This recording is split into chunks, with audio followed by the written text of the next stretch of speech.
Welcome to the Agile Wire, where professional Scrum trainers Jeff Boobles and Jeff Molesky discuss Agile topics. Now, here are your hosts, Jeff Boobles and Jeff Molesky. And we are recording. All right, Mr. Boobles, kick us off, man. All right, so this week we got Daria Bagina on the podcast with Daria. Can you give us a little background for our listeners about who you are and where you're coming from? Yeah. So, hello, everyone. My name is Daria, and I help organizations and professionals to build high-performing teams with the use of Agile and Scrum practices. So, same as both of you, I am a professional Scrum trainer with Scrum.org and an experienced Scrum Master. And since 2019, right before the pandemic, I started my small business, scrummaster.com, where I share my experiences, my personal stories related to Agile and Scrum, provide mentorship for Agile professionals, Agile consulting, and kind of a growing list of valuable materials such as guides, templates, and online courses. Yeah. Awesome. And is this free for everybody? Scrummaster.com? Scrummaster.com. Yeah, I have a lot of free content. I have at least one video a week on the YouTube channel, and with the blog post and newsletter, I have some free online courses. I have an email course for Scrum Masters that you can sign up for. So lots of things are there. Yeah. Awesome. Man, as somebody who edits videos, kudos to you on being able to consistently put out one video a week. That is, I don't, not to go deep into the weeds there, but like editing a video can be pretty time intensive. Even something short, like a 3 to 5 minute clip, it can be pretty time consuming to get that out there. So kudos. Yeah, 100%. Awesome. So, sorry, Jeff, I know you want to launch into something, but I'd love to really just double tap on something that you had said in that, I feel like you give that response quite often, like here's who I am and this is what I do. And it was very, very formal. So again, kudos. But you had mentioned high performing teams in there. Like as a lay person, help me understand what does that mean to be a high performing team? Does that mean they're rocking 60, 70 hours a week and, they get all the work done that they commit to? How do you articulate what does that high performance actually mean? Yeah. Good question. Definitely don't want it to sound like high-performing team means that they have no life. They live at work. That's not the point. And I think for me, this comes back to how do we measure success generally? And if we look kind of a traditional way of how we manage people and projects, it was all about efficiency, right? Who is delivering more parts, right? Who is delivering more features and how fast, and in terms of who has the least defects. And I feel that right now we're talking about Agile. So this is what we want the organizations to really implement. And the thing is that we need to measure success differently, right? So when we talk high-performing teams, if we were to apply the traditional metrics on it, yes, that would be, the team working 60 hours a week and producing massive tons of features. While in Agile, it's all about the value delivered, right? It's not only the value to the customers, but we also look at the organization, like things like innovation rate. We look at the people as well, because we know people are important. So we need that team to have good team health. So high performing for me is they are performing to the new way of measuring success, right? All about value, customer focus, and frequent delivery if we were talking about specifically that customer-centric view. Yeah, I was thinking as you were thinking, like high performing, like if we took Scrum out of the picture and we just said high performing, what teams do we think of? If I think of sports teams, I think of teams that win. I think of teams that take care of each other, right? They improve together, they get better together. Those are things that I'm thinking about, right? So like, I don't know, is Scrum really that much different? It's like being able to deliver and being able to, improve. Like if those are two things you have as a team, attributes, are those the things that, really influence that high performing? I don't know. What are your thoughts, Jeff? What makes a high-performing team for you? Man, so I always get a chuckle when you take it to sports. I'm like, oh God, he's going to talk about sports ball All right, again. take it to video games, man. Oh, video games, yes. But I love that I could beat you up a little bit, Boobles. You're a good guy like that. But I actually don't have a good outside of sport analogy because I just don't think about teams in that way, and that's one of the reasons why I wanted to kind of put you on the spot, Daria, and ask you like, hey, what does that mean to you? I think I can articulate it in the product domain, exactly what you're talking about, like really outcomes over outputs. What are we delivering? What is value? What is the frequency of delivery? What is our innovation? All those things that you were talking about, spot on. But I don't know if just personally, like I'm that great at being able to articulate something like that off the cuff, and so I just really wanted to hear from you two. And then back to your comment, Boobles. Like I don't even know what I would use. I'd love, and I stole it from you, right? The golf team versus the basketball team analogy. I think that's a perfect way for thinking about a work group versus an actual team and what we're looking to deliver. But other than that, I just, I kind of blank when if somebody asks me that question, I'd be like, let me think about it for a little bit. I don't have a good response like that lined up. What about imagine you're playing a 4-person video game. Like, what are the things that make that team successful? 'Cause you're a big video gamer. I know. Are you, Daria? Are you a video gamer? Yeah, I am. For me, it's almost embarrassing because so much of it is like single player games, but like, yeah. I'm not going to nerd out too much because like as much as I tease Boobles about his sports analogies, like my brain just kind of turns off at that point. Like that's exactly how most people are when I start talking about video games, right? Like their brain just kind of turns off. But there is in online games, like my forte is MMORPGs, massively multiplayer online role-playing games. I promise I won't nerd out on this too much for our listeners. But there's basically 3 archetypes in a video game. There is the tank archetype, and the tank archetype is there to take damage and get all of the attacking creatures to attack them versus the rest of the team. All right, so that's the tank archetype. There's a healer archetype, pretty self-evident, but it's the healer's job to heal the rest of the party, make sure everybody stays alive. And then there's a damage archetype, right? And the job of the DPS, or the damage archetype, is to do damage and ultimately kill the enemy. So that is your basic comp structure in most online role-playing games, or actually role-playing games just in general. You bust out Dungeons and Dragons, Pathfinder, anything. It kind of has those core basic archetypes inside of it. And so a good team is one that is able to stay alive and conquer harder and harder foes as they're progressing.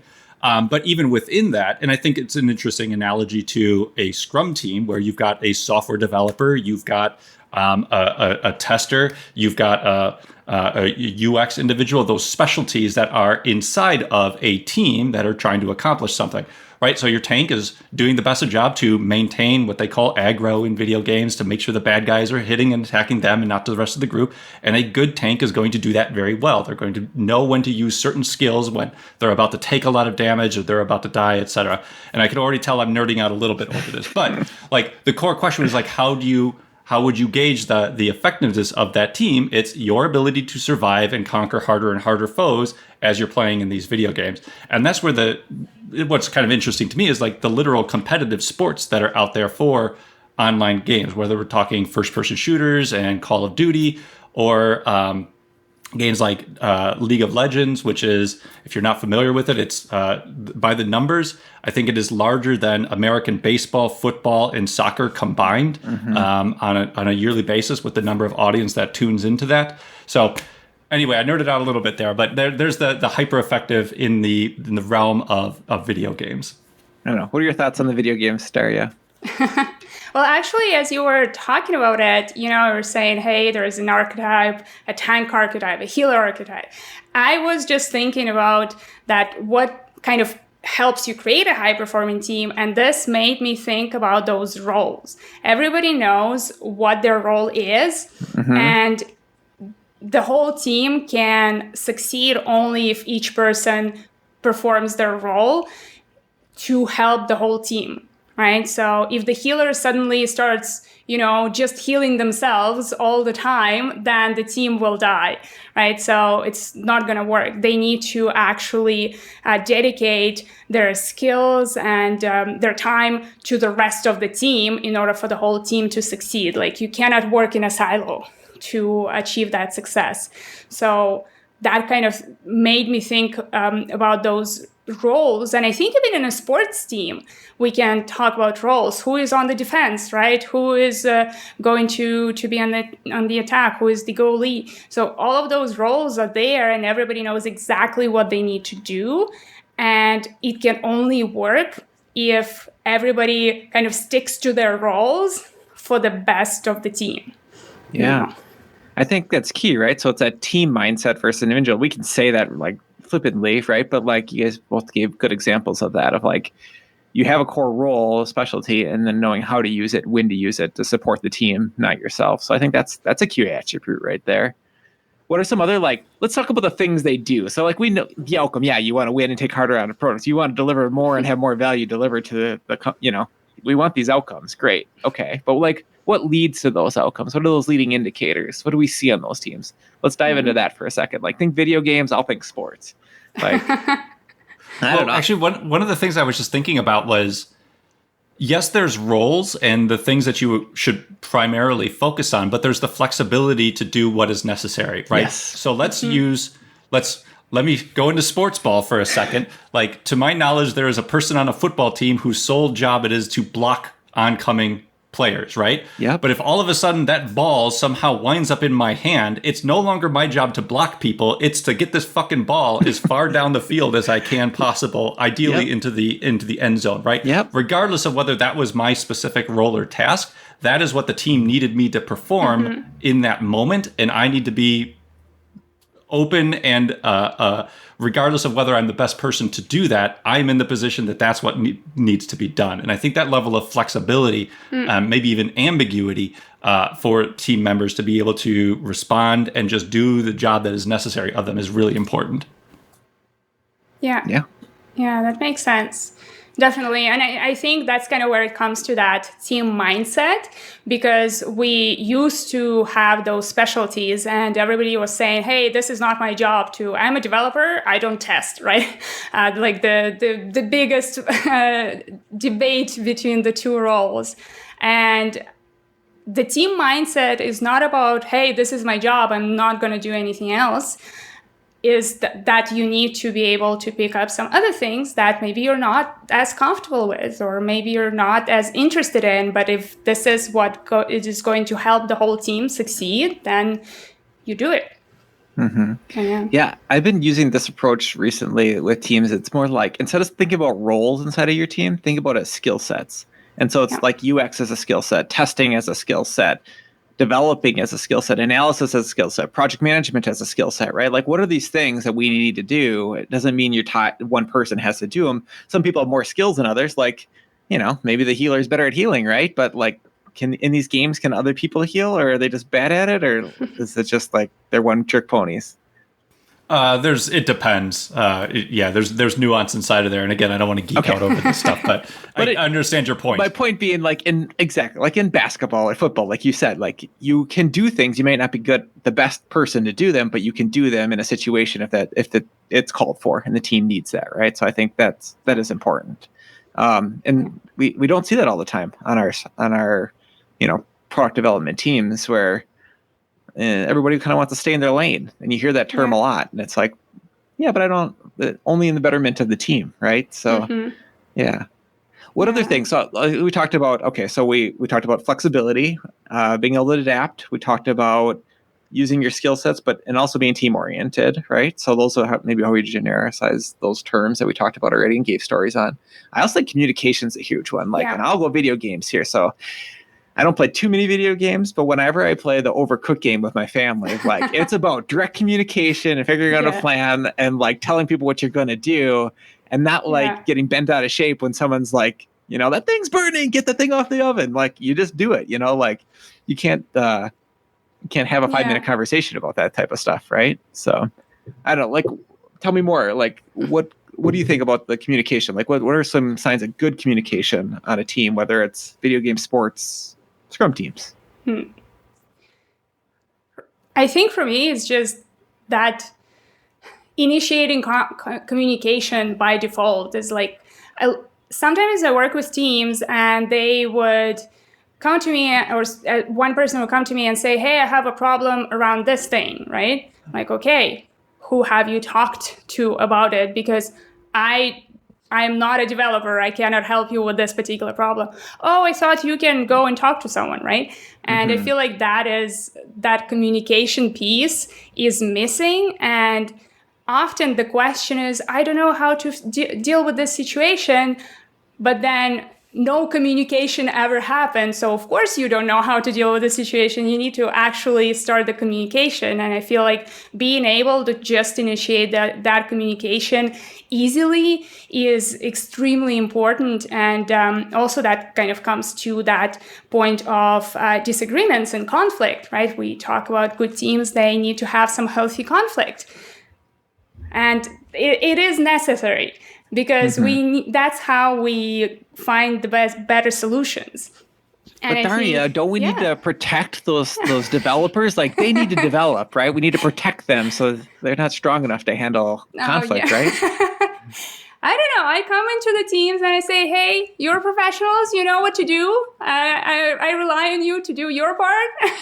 And I'm here to help if you need me, And I think that we sometimes forget to just recognize it and tell to each other, I know what you're expert at, and I trust you to do the best you can. And I feel like that is, now we're going into trust, right? So we're kind of putting everything all together. So that also, kind of shows how communication is very easy and straightforward, where I recognize that I am not good at development or testing, or maybe I'm not as good at product management, right? But I'm good at other things, and this is why I'm here, right? And I feel like even just recognizing that you cannot do some things, or you maybe need to do them, but they're not going to be great. You're going to try. And I think that is something that often, like in organizations, it's looked at as, oh, you have a weakness, Yeah. Yeah, kind of that embracing of like, I'm not a robot, right? I'm not a 10 out of 10 at everything. And so, but I'll do it if that's what's best for the team. But just know, like, maybe we should do another peer review on this thing, or maybe like somebody should pair with me or come in and help me with this or whatever. If quality is important to us. So I like that. Like, it's the humbleness and vulnerability to admit, right? Like that you might not be the best person at thing. And I was being, I don't know, I was teasing there about the, protecting the team. I just hear that a lot from like Scrum Masters. Sometimes when I go into clients, it's like, well, I got to protect the team. I got to do this thing for them. And I always kind of nudge them, you should just do the opposite. Like, you need to make them more anti-fragile. Like, they're only going to get stronger just like your muscles if you have some type of resistance put on them, and not enough that crushes them, but like just a little bit more all the time, that continuous improvement, just a little bit every day, in whatever aspect. Yeah.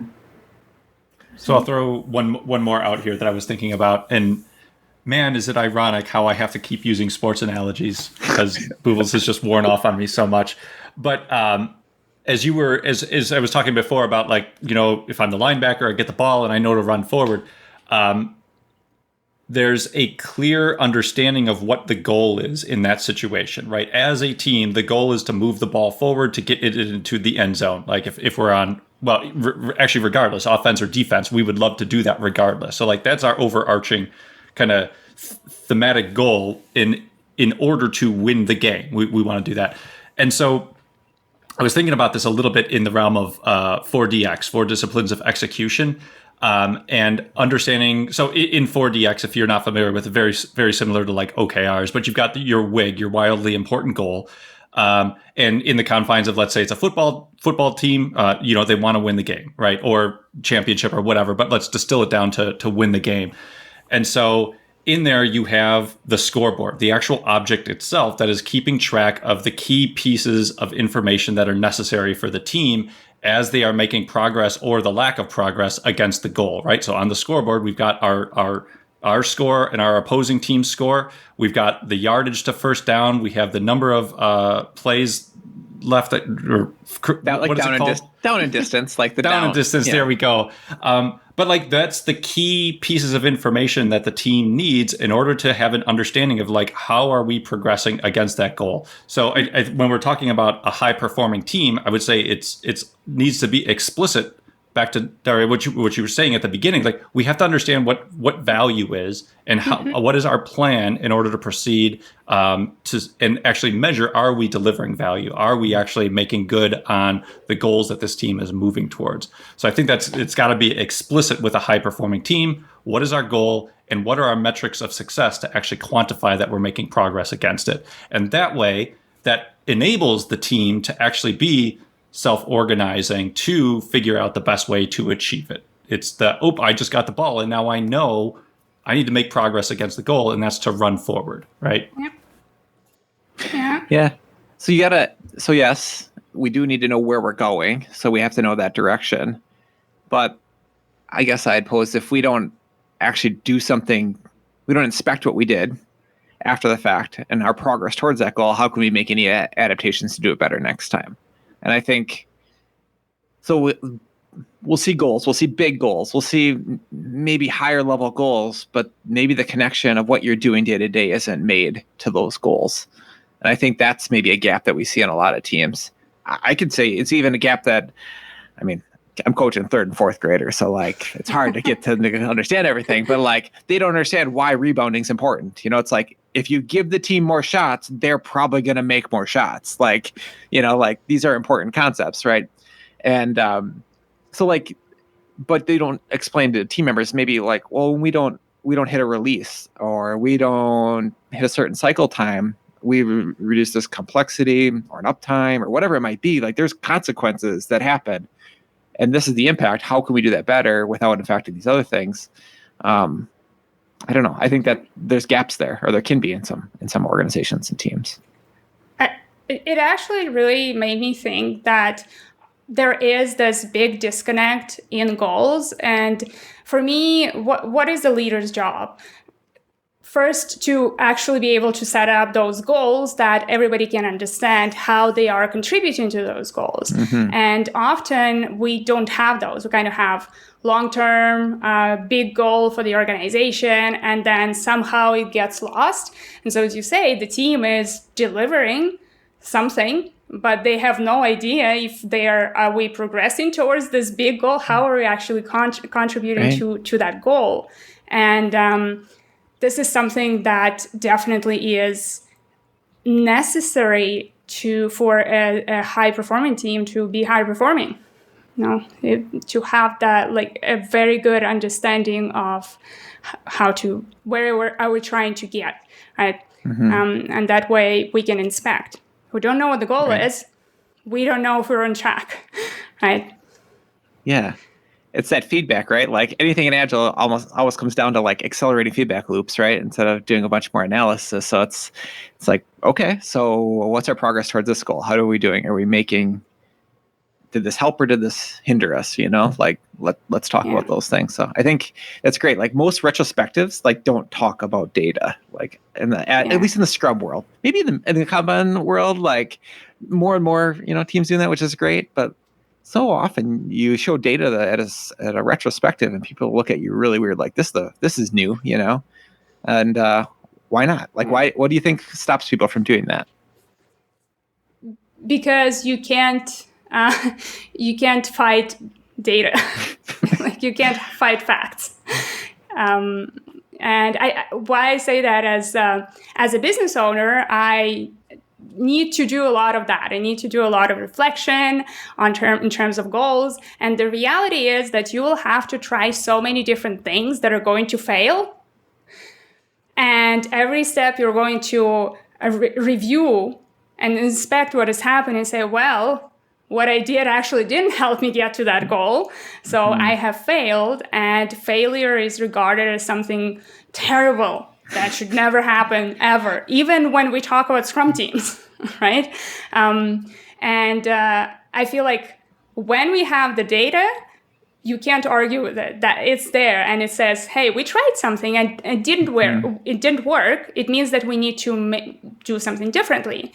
if we kind of just say, hey, we delivered, or our cycle time, when we start to collect metrics that actually are not related to the success metrics that we really want to track, then those metrics look great.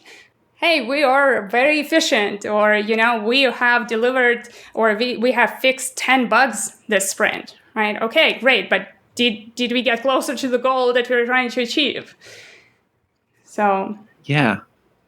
It's interesting. I don't know. I've had a lot of thoughts there. So I'm thinking about teams I'm coaching, right? Some of these kids, and losing this might be the first time they've ever lost something organized, right? Like, and they take it pretty hard. And is failure like that in some organizations? Like, are we like, we've never said that you failed? And so when we first tell you this, it's like the first time a kid loses an organized game, there's tears everywhere and upset for a day, like, is that where we're at? Like, just because we've never done it, you don't use it as like, hey, this is an inspection point. Like, what are we doing better next time? Things happen. Let's figure it out, like, let's figure out how we're going to improve. Let's figure out what we're going to do differently and learn from this. So I think that sometimes it can be too, I don't know, it just doesn't happen, or we don't recognize it. We don't call it out. And so then we can never really inspect and adapt off of that. So I don't know. What are your thoughts? Like, am I way off base here? Or no, I want to double tap on that, Jeff. And I don't have real kids. I only have imaginary ones. And so, because you're allergic, that's right. Yeah, I'm allergic. But so my niece who lives with us, she's 21. She's going to UW Milwaukee, and I can't remember if I brought this up before, but one of my biggest concerns or my worries for her is she doesn't yet know what failure feels like. Mm-hmm. She's a Dean's List student, straight A's across the board, incredibly sharp, studies all the time. Like, I wish I had her tenacity with this stuff. But back to your point, Jeff, like, my biggest concern is, so I'm her legal guardian, even though she's 21. Like, I want to try and set her up for success in the future. And my biggest concern is she hasn't yet learned how to fail. And I think this directly applies to teams as well as individuals, but what are the tactics that you have used, Jeff and Daria, like, to help teams understand what it means to fail and how we should be expecting to fail, and not looking at a point of failure does not mean you are a failure. It means that you just failed. It's simply a point in time, and how to grow from that failure. I mean, I don't know. Here's one tactical example. Is like, a lot of times people take it personally when you're trying to tackle a problem or something that didn't go so well. And so, just like, as a scrum master, when we were physical, I would say, let's put this on the wall, both turn and face it. So just the movement of, like, we are not like face to face, it's me versus you. It's like, here's the problem. Like, let's attack this problem together. And it's about the tasks, not about the individual. And like, I don't know, it was something that works pretty well when you're doing that. You can do it with... You're channeling your inner Bob Galen there. I love it, Jeff. Yeah, I mean, I love that Bob brought that up, and I've been trying to use that actually recently with some clients, and it's worked really well. I'm like, wow, Bob nailed it, right? Like, do that, more of that. But I think that's a good tactical one, of thing you could do. But I don't know, like, how do you build that up? I don't know. What are your thoughts, Daria? Well, I think it's not it can be considered a skill, but I feel that you will learn only by experiencing it, right? So at some point it has to happen, right? And maybe the first time failure happens, it's going to be horrible, but that's why we're there, to help actually process it in a better way. And what I find often happens is that when failure actually happens, people are trying everything they can to make it feel like it wasn't a failure. So questions like, hey, we didn't finish this user story. Do we split it to count the points, or how do we manage it, right? Should we show it? But we worked so hard on it. We need to show it anyway. And for me, this comes from that point of, I don't want to admit that I did not succeed. Right? And we're trying to find ways. And basically, what happens as well is because we don't have that accountability. No, we failed, right? Let's recognize it. Because we don't have that, so we never actually learn from failure, we never learn how to tackle it or how to address it. Right. And for me, this is some of the things that I did with some of the teams is actually getting them back on track to that honesty and transparency, saying we did not succeed. So we're going to go into the sprint review and we're going to talk about the fact that we did not succeed, why that happened. Right. So let's talk about how we can do it better next time. And the first time you actually say it, team was like, what do you mean? What do you mean? We're going to go into the sprint review and say that we have nothing to present? It's like, they don't understand. How come? How is it possible? Well, we need to do it at least once to start to understand how we can do better. Yeah, that's a great story. You made me think of so many things there. Like, I'm thinking about these 3rd and 4th graders. I'm going to keep bringing them back. Like, there's times where they're like, the ref made a bad call. We won that game. Nope, we won that game because that was a bad call and we would have won. Nope, I had that person down and they didn't, whatever happened, or, they should have called this as a missed call or whatever. Like, there's always an excuse, or, we could have won if this wouldn't have happened. And so we really did win. And it's like, no, you didn't win. You lost. Like, get over it. Now, what are you going to do about it differently? Like, this was the situation. Maybe you never should have been in the situation, but you were. And now how are you going to improve on it? And then you think about the teams, and it's like that. It is really scary coming to a review and be like, I don't have anything to show, or we didn't get these things done. Especially if you don't have a culture where that transparency happens. And so maybe even coaching the team, but also coaching the stakeholders. Like, if you want people to be honest with you, when they're honest with you and it's not good, listen and ask and try to help figure out how to help. And getting upset over it, what do you think is going to happen? You're getting less of that behavior, right? Mm-hmm. So if you, even just telling the team, thank you for being transparent, and how do we get better next time so this doesn't happen? That's a great story. 100%. I'll tell a story quick. We were, no, Jeff, you weren't on that team with me. It was somebody else who's the product owner. And we were in a cross-functional team. We were building a product. I was a scrum master on this team. And we got into sprint 1, and we got really ambitious with our definition of done, fully automated test suites all the way through the stack, right? And we were using this tool called Browser Stack. It was looking at all these different configurations and doing all these tests, and we wanted to automate that part of it too. So it would do this comparison. We didn't have the automated part done with it. And we had this homepage MVP we're doing in sprint 1.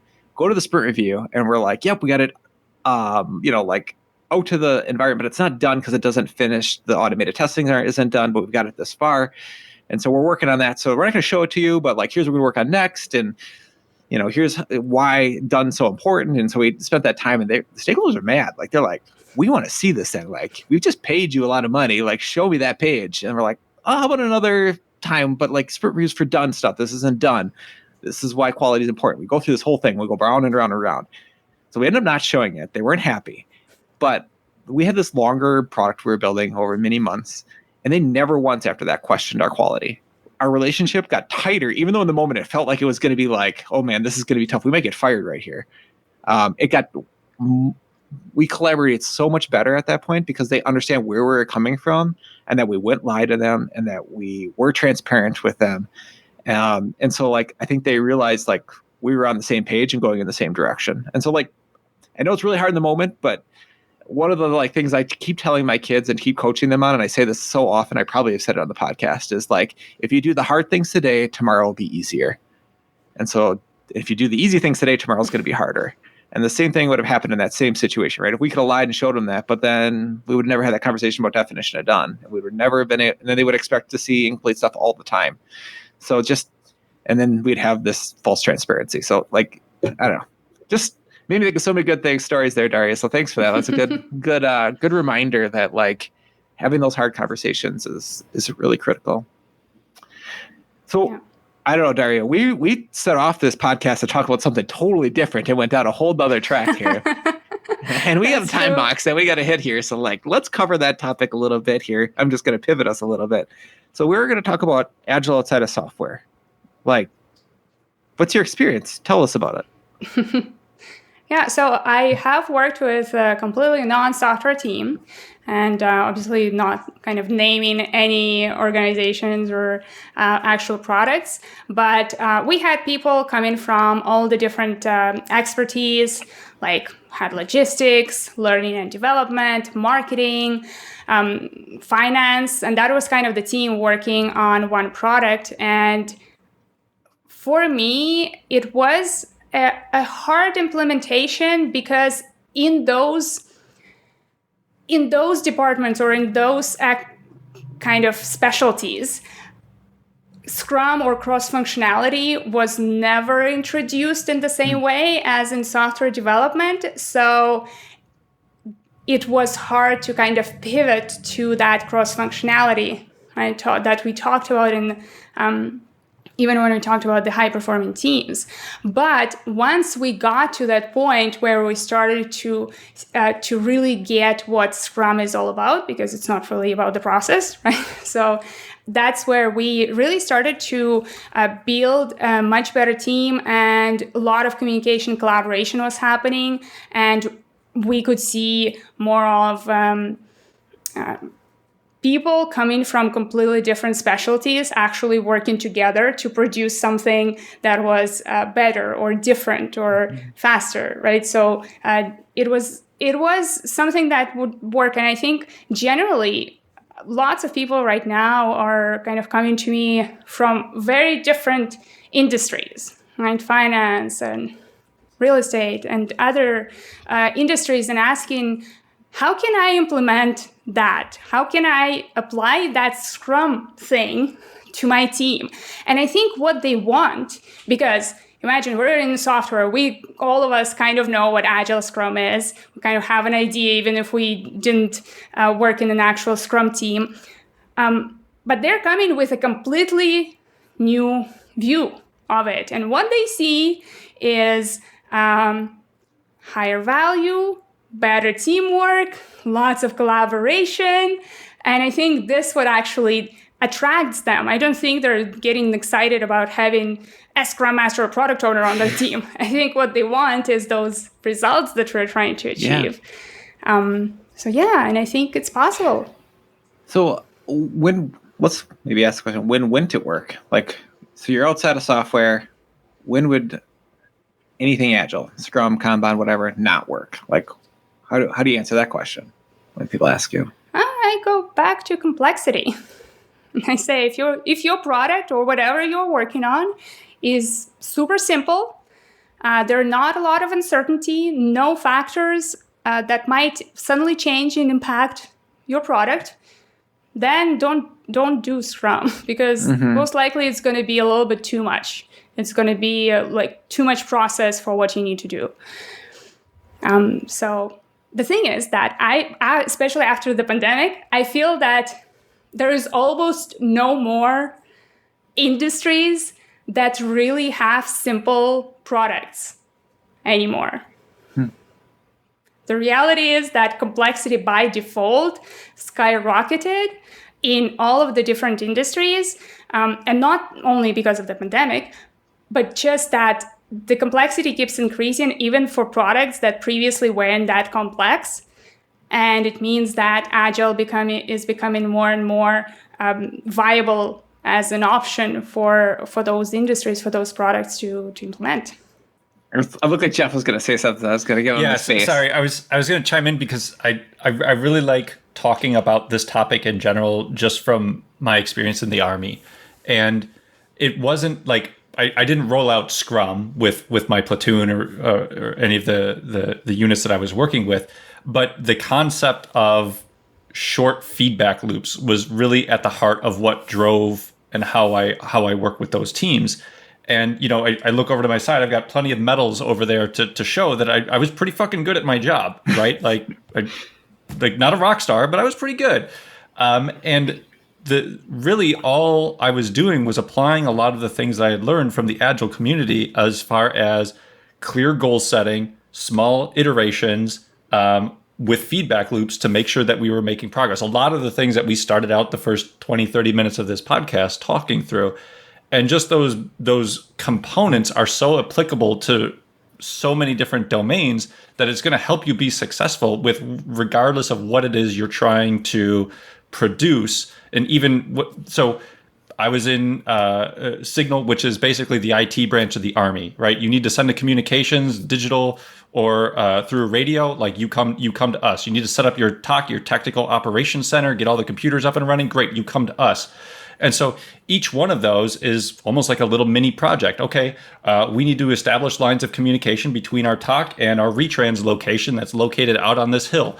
Okay, great. So the goal is to set up a retrans location and be able to send a signal from point A to point C through point B, right? And then backwards plan from that, and then stepping out of the way of the team that is going to actually execute on that plan, right? We've established a clear goal. We've backwards planned the steps that we need to get there. And we're going to have frequent, like I said, inspection points all throughout that process.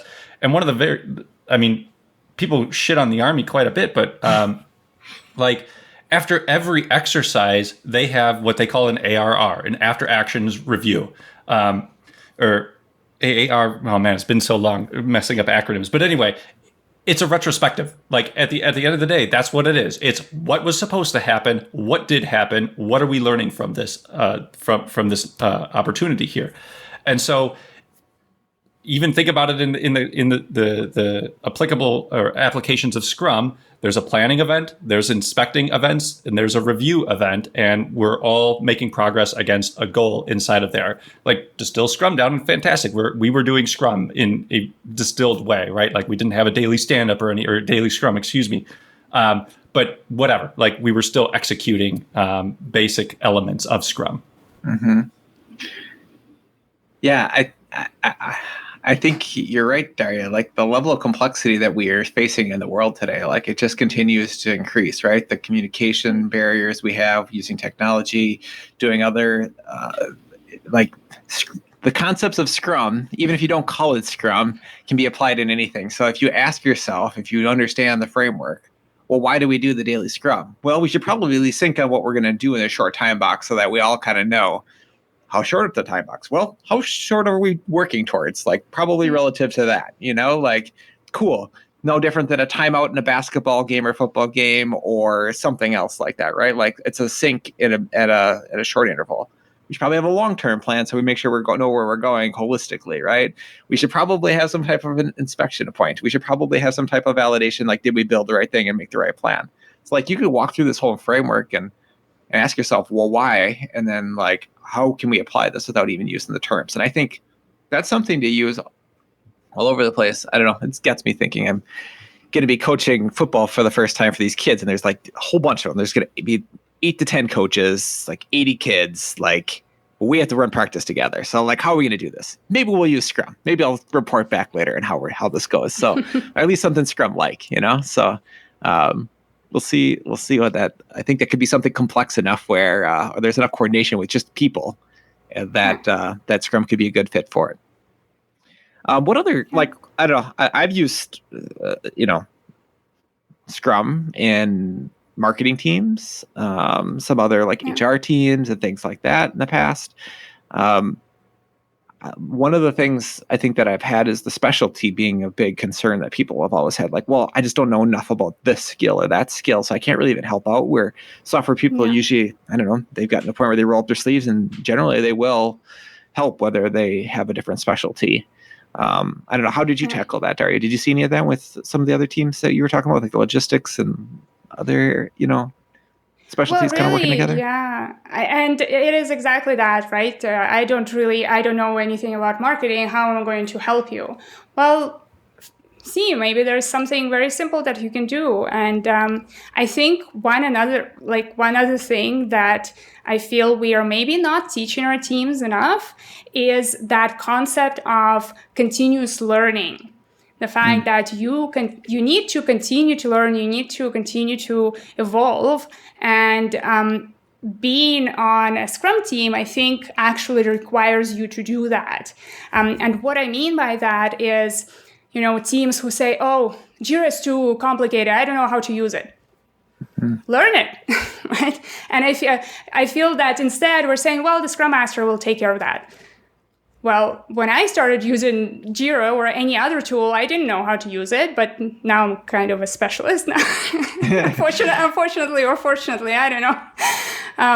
But I feel like we're not talking enough about that need to continuously learn something new. You don't have to become a specialist, right? You don't have to be an expert, but you can know a little bit to be able to accomplish some of the tasks and help your team. So I was just reading the book Atomic Habits, and they were talking in there about, they gave this stat, like if you improve 1% every single day, by the end of the year, you'll be 3,700, percent better, right? So 37% increase.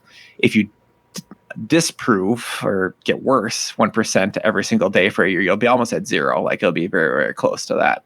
And so I know that's something to think about too, right? Like, it's a pretty important thing, right? It makes a huge impact. But how do you, people, the pushback I always get when people, you hear this or they're like, oh, I don't want to, like people won't want to do that. I don't know. What are your thoughts on that? Like, how do you help people find the desire to improve, to continuously learn something, to gain a new skill set? I kind of have a bit of a drastic approach to that. Okay. And I believe that you cannot coach someone who doesn't want to be coached. And it is the same thing. You cannot force someone to change if they don't want to change. And for me, the question is, I can help. You have to change. I can help you do that. But if you don't, unfortunately, you are an impediment to the team's success. So I can't have you there. So I feel like, and there's not enough of that happening because it's uncomfortable. It's kind of, do we really have the right metrics to say if the person is like helping or changing or not changing, right? So it's difficult to make decisions like that. But for me, it's that I'm here to help you if you want my help. But if you don't want it and you're negatively impacting the team's results, I don't want you here. I'm thinking back to the Ideal Team Player book, and Patrick Lencioni says, the humble, hungry, smart. So if you're not hungry to learn, what does he call that? He calls that the lovable slacker, right? So like, I don't know that I want too many lovable slackers on my team. Like that seems like a lot of cost for not a lot of benefit. So as a business owner, at least, right? Like, so I don't know, just things to think about. Like, where are you at in that scale? But this has been a great conversation, Daria. Like, I don't know, we could keep talking for probably another hour or two for easy, and we'll have to have you come back on and do that. But we do have a hard cutoff. So I guess at this time, is there anything you want to promote to our listeners, or that you haven't already mentioned? Well, just in terms of to remind everyone that you can find all the information on my website, scrummaster.com.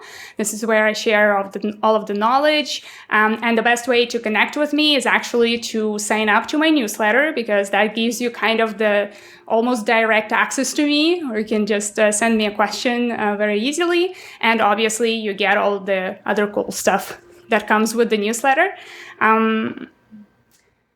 Subscribe to my YouTube channel. I'm growing slowly but surely. Also at Scrum Mastered, and have been pretty active on Instagram these past days. Also at Scrum Mastered. So I'm trying to create as much content, helpful free content as possible to really help people be more successful with Scrum, because we want more awesome Agile teams. Thank you for listening to the Agile Wire. We are consistently inspecting and adapting ourselves. We would appreciate feedback at feedback@theagilewire.com or on iTunes, Spotify, or Google Play Store. See you next time.